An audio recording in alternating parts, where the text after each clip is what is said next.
Alors cette fois-ci, je vous ai pris des frises en bois clair. Comme ça, on va mieux voir ce que je note.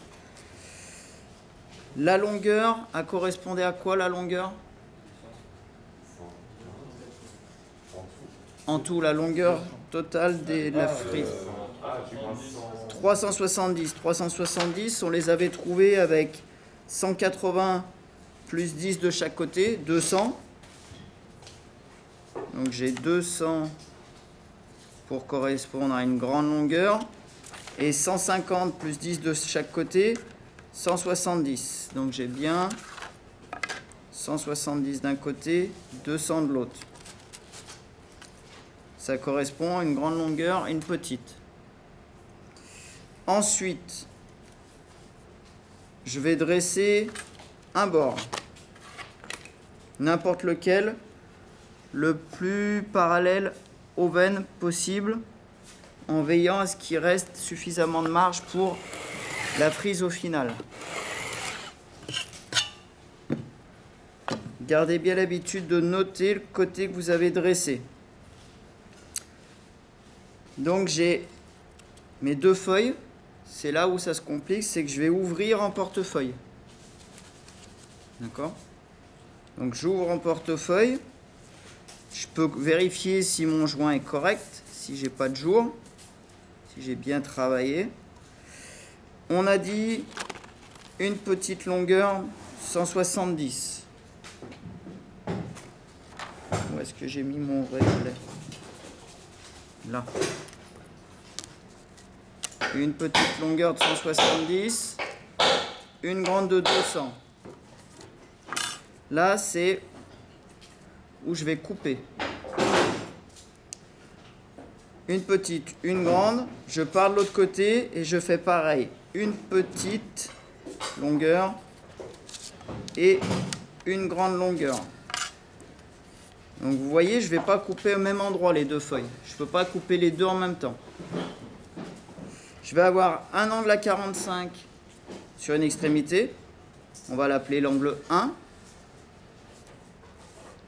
Une autre coupe à 45, l'angle 2, l'opposé 2'. La troisième, je vous le mets dans le bon sens.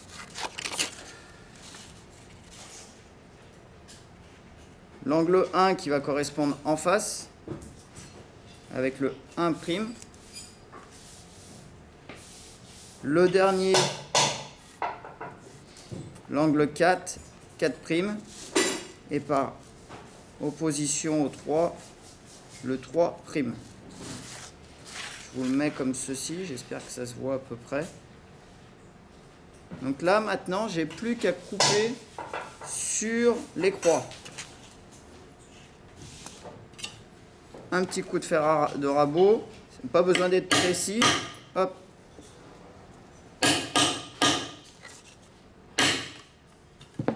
Pas que ça parte trop loin. Donc là, j'ai bien mes 4 morceaux. Mon motif central.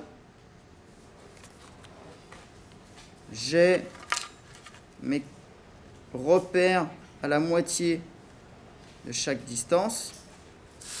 Je vais faire la même chose sur les frises de fil. 200, la moitié c'est 100. J'ai plus qu'à me mettre juste en face.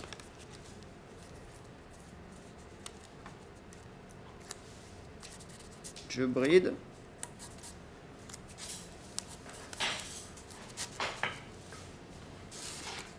Et je fais correspondre mes numéros. Le 4 qui était en une seule longueur. Hop, je le positionne perpendiculaire. 170, ça nous fait 85.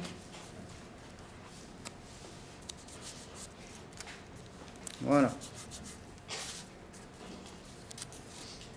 Encore une fois, pour vérifier si c'est bon, je dois avoir la même quantité de bois qui dépasse sur un bord que sur l'autre. Je continue comme ça tout le tour. 200, la moitié, on est à 100.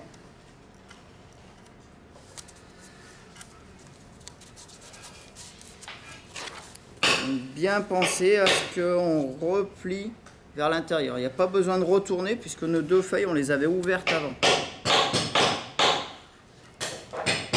170, 85.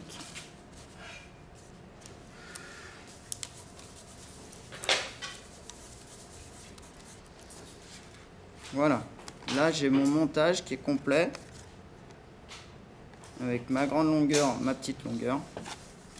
Il ne me reste plus qu'à faire les coupes dans les angles.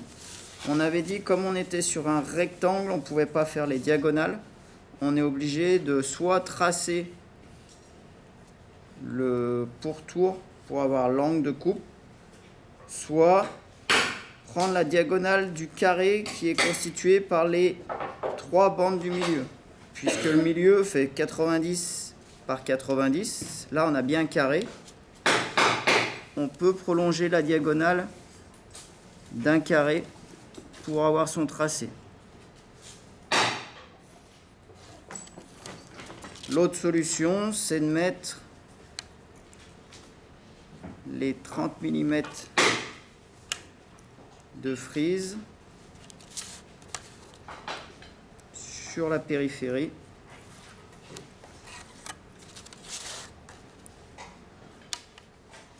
D'un côté, 30 de l'autre.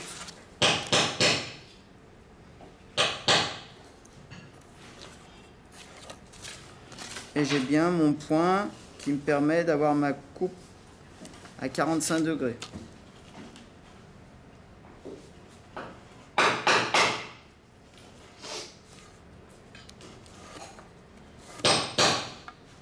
Voilà. Donc je vous refais voir les deux principales techniques. Le fer de rabot. Je me mets vraiment pile dans l'angle. Je me mets pile sur mon trait.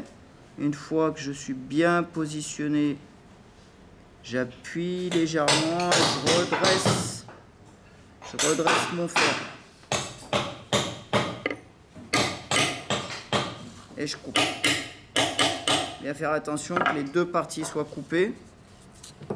Mon fer est un petit peu trop court pour la longueur, mais c'est pas grave, ça va partir dans ce qui va être calibré après.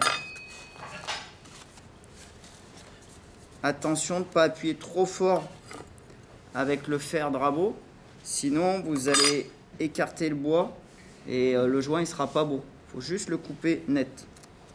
Donc une fois que c'est fait, je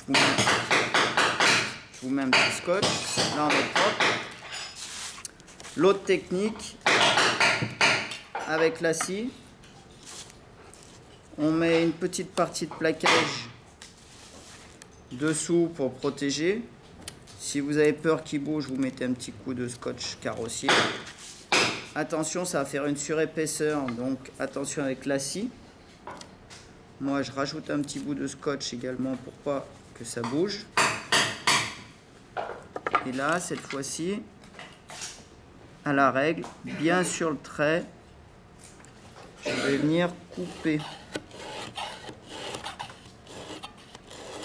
Toujours en tirant. Donc, assurez-vous que la première partie soit coupée et vous pouvez venir après chercher la deuxième. Voilà.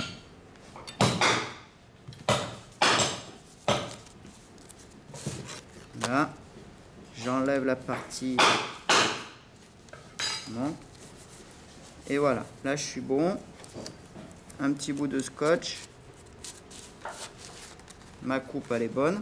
Et on peut bien remarquer que j'ai bien mes numéros 4, 4', 3, 3', qui tombent en face. Donc là, une fois qu'on aura fait ça tout le tour, calibrage en ayant 30 en périphérie,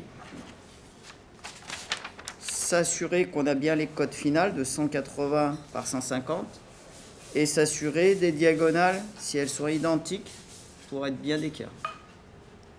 Voilà. Là, on est dans le sens du fil, donc il n'y a pas besoin de renforcer les angles, on ne va pas éclater. À vous de jouer.